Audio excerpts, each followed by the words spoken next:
me fait prendre position quelque part, mais j'y viens avec mes opinions.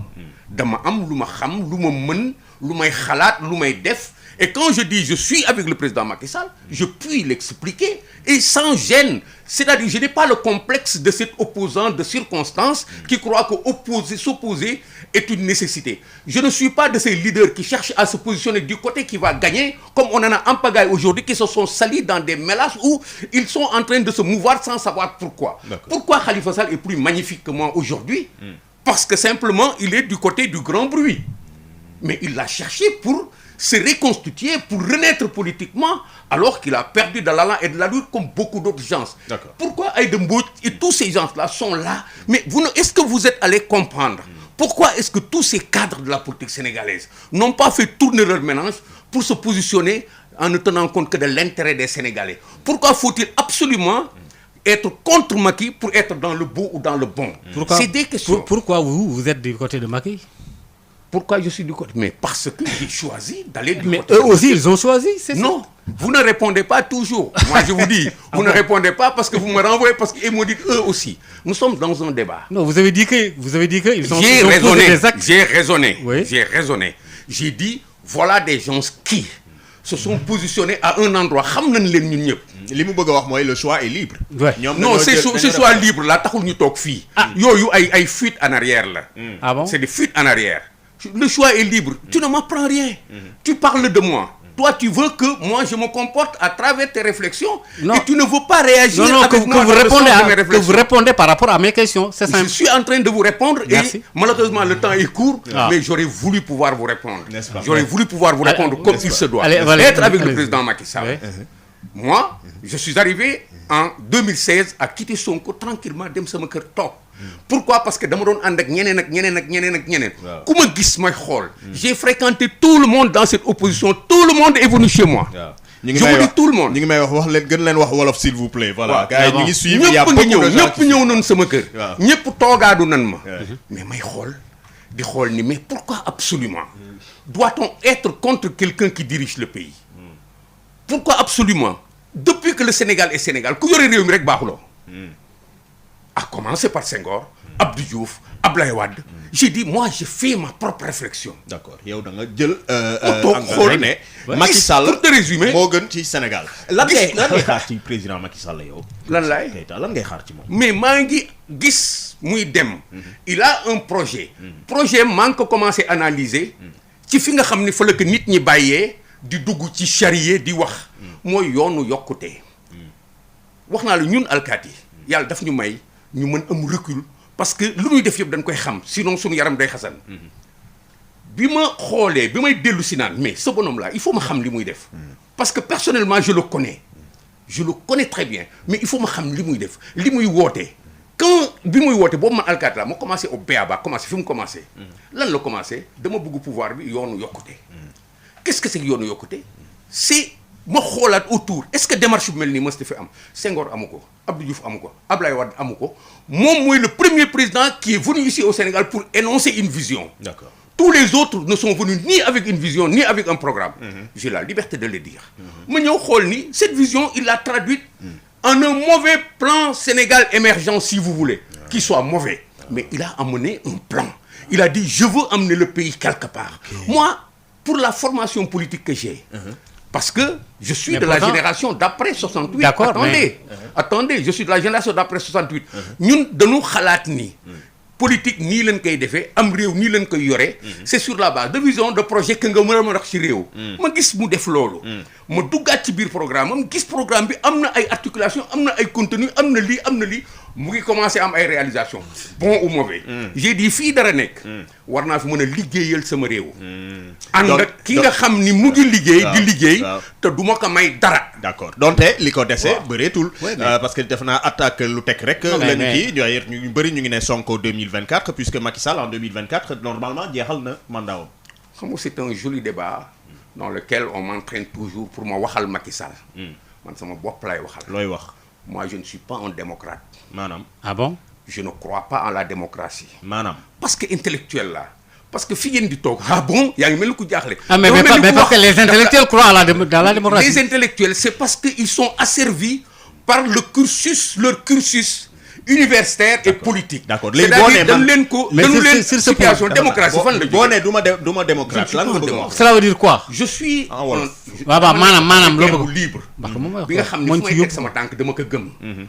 démocratie ñun dañu nekk fii pendant 40 ans. ci Afrique yëpp président yu fi ñëw dañ fiy def 20 ans. ça n'a jamais gêné ñu nekk ci monde bi ak yeneen système yi nga xam ne ñiy diriger pays dañ fay def 20 ans. ça ne gêne pas. ñu toog ba 1989 parce que le bloc soviétique a éclaté parce que l'Europe de l'Est est entrée en démocratie. Mitterrand woo ñu daal di nu da ngeen di def par force démocratie. ñun war nañ fi rus di défendre démocratie te ramener wuñu les choses au départ réfléchir sur bopp contester loolu d'abord. kon Macky Sall dafa war a continuer. bu ma la déggee. non attends waxuma ni Macky Sall dafa war a continuer bu ma wax loolu. da nga ma poser question ma delloo sama forme réponse. maintenant su fekkee ni pour vous la question c'est. Macky Sall dafa war a continuer. je ne le justifie 2024 la war a jeexal. je ne le justifie que par rapport à ma propre position je ne crois pas à la démocratie et si Macky Sall se propose d'être candidat encore je suis dans le chemin de le suivre et plus que ça encore j'aurais cru à la démocratie. nit booy ànd ak moom da ngay am gëm-gëm bi surtout nag day neex boo mënee raisonner ci biiru dara. pourquoi est-ce que si Macky Sall dit. je veux être au 3e mandat le débat doit être pollué et les gens doivent dire comme ça. parce qu'il n'en a pas le droit peut-être non. non ça c'est le droit non on ne peut pas ouvrir un débat. il faut ñu dellu si waat tuuti Nicolas. il faut ñu cette table tu m'as dit tout à l'heure que 30 minutes ngeen am. oui 30 minutes yooyu mënuñu ci lekk mënuñu ci wax lépp mais mënuñu ci dugg ci débat wu droit bi. pourquoi parce que comment dirais-je encore la lecture du droit. moi ne m'appartient pas. je subis la conséquence de la lecture du droit. laissons à ceux-là qui ont le soin de lire le droit le faire. et le droit existe dans ce pays-là. Bien sûr. Pourquoi il existe dans ce pays-là? C'est parce que il y a des instruments qui doivent permettre aux populations et aux acteurs politiques d'être départagés suivant un processus qu'ils connaissent et qu'ils doivent respecter. Si on est en démocratie comme vous dites. Ils doivent le respecter. Si on est dans un état de droit, ils doivent le respecter. Quel que soit Alpha, moi j'ai la liberté de dire que je repose le problème de la démocratie. Ça c'est une manière très violente de heurter les esprits. Que de dire je ne suis pas un démocrate. Parce que de me révolter contre cette soumission à l'Occident qui est entraînée un peu partout par la classe intellectuelle des pays africains qui veulent nous vendre leur intellectualité. Nous sommes des intellectuels. Li ngeen jàng ci tubaab bi moom ngeen ñu indil du ngeen toog xalaat. Créé. Merci mais li ñu jàng ci tubaab rek la ñuy indi. merci commissaire merci beaucoup dégg nañ la bu baax te comprendre nañ la. j'espère que c'est le cas de ñi ñuy déglu. ñu ngi en direct ci YouTube beeg Facebook bi y a énormément de réactions ci chat bi actuellement sénégalais yi nekk ci àdduna bi yëpp ku ci nekk ngi réagir ci propos yi nga xam ne sunu ganu tey bi di commissaire Cheikhna Keita mu ngi koy tenir oustaz Maodo Faye. rapidement en fait bi muy tàmbali comme nee nañu wax tuuti wolof bi muy tàmbali wax na. programme Macky Sall doy na ko ci ni mu tëralee yoonu yokkute d'accord nañ ci après mu changé PSE.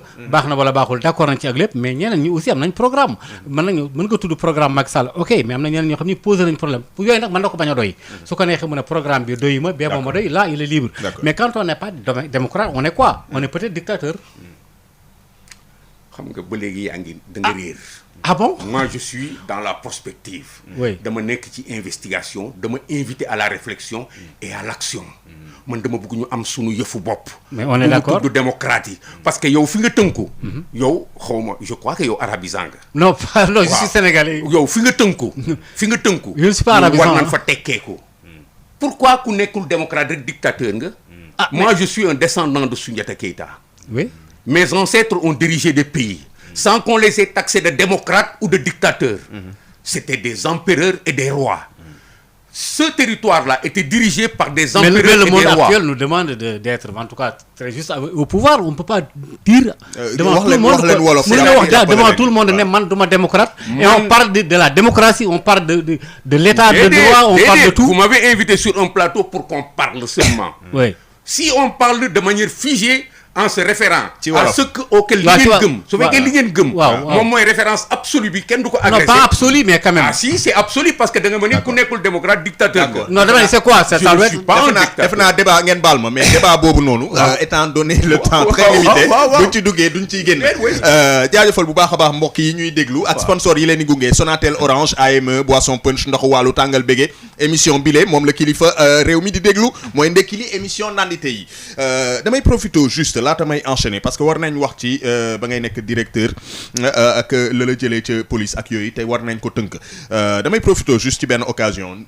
puisque ñu ngi doon wax ci manifestation wu coalition Yewwi Askan Wi démb am na lu fa jot a xew ci sunu ay mbokki journaliste dama bëggoon profiter ci occasion bi ngir massawu coono reporter yi moo xam ñoom ak ñeneen ñi nga xam ne ñu ngi daj lu ne ci terrain bi d'habitude ci organe de presse yëpp ak bépp fànn manifestation mais comme bii moo fi mujjee ñu massawu bu baax a baax sunu mbokki reporter yooyee nga xam ne am na lu leen dal ci yooyee manifestation lépp ci def seen liggéey rek xam nga kii oustaz Maodo Faye yow nga baal ma nag commissaire ça c'est une parenthèse que je fais yow maak yow nekkandoo woon nañ rajo Nostalgie bu yàgg waaw dans les années 2000 absolument man nekkoon naa RFM waaw ci 2003 ñoo ubbendoo RFM ouais. gis nga damay fàttaliku nii rek vite fait ba ñuy wax yi Marto Talla Sylla yi jour boobu du ma ko fàtte man dama doon RFM matin laa daan présenté bi ñuy doog a commencé RFM je présentais RFM matin et un matin maa ngi nekk ak Alaaji Assane Gueye Alassane Samba Diop Mamadou Ibra Kane ci bus bi ñu doon yóbbu RFM gars yi dañ ma jël si face rek ñuy génn rek juste ñu woo Alassane ñu ngi ko doon woowee Lazu Scoop Alassane Samba Diop xam na bu baax li may wax ne ko Talla Sylla dañ ko marto fii ci régal la xaw c'était au temps d'Abdoulaye Wade oui ñu wàccee ñu ñun parce que ça c'était l'urgence bus bi parce que amuñu woon oto bus bi moo daw dem couvrir loolu ci la RFM amee exclusivité Talla Sylla bi pour que ñun ñu mën a débrouiller wu le matin pour dem ubbi antenne wu RFM et cetera tout ça pour vous dire que ñun dañu yàgg ci métier bi on en a vu déglu naa Alaaji Assane Gueye sànq politicien bu nekk day jàll day romb ku ci nekk sa intérêt ngay xool absolument ku ci nekk organe bu la invité da ngay daw ba gis nga tey yaa ngay xas kii Sud FM wala Sud Quotidien wala groupe Sud et cetera mais fu la Sud invité nga daw ba tey absolument kon seeni partisans yi nga xam ne dañu leen di topp di xas ak di saag ak di kii yenn organe de presse yi ils n'ont pas compris que politiciens yooyu noonu dañ leen di use parce que ñoom seeni intérêt la ñuy c'est des manipulations man nag Ousmane Sonko fayuma Macky Sall fayuma je suis libre. Pourquoi je dis ça? Parce que j'ai reçu beaucoup de messages. Pourquoi ngay invité commissaire Keïta? Je suis libre d'inviter qui je veux. D'accord? Semaine bii ñu génn j'avais invité qui? Juge Dème. OK? J'invite d'autres invités d'opposition et de sphères yoo xam ne kii. Mais on est libre. On n'est pas là pour tëj affaire yi. Commissaire Keïta, c'est pas parce que dafa am esprit partisan, il le défend. Ouais. Mais il est libre. Ouais. Il a le droit. Ouais, il est libre de faire son choix. Là da ngay d'accord wala nga bañ a d'accord. On est d'accord. Mais man nag kenn du ma tënk. Absolument. dama bëgg mu leer. dama kontaan ci loolu. waaw. Ouais, parce que ça veut dire ce que ça veut dire. Simplement, je ne commente pas. Merci beaucoup. jërëjëf commissaire. Merci. Commissaire alors man dama bëggoon ñu ñëwaat un tout petit peu.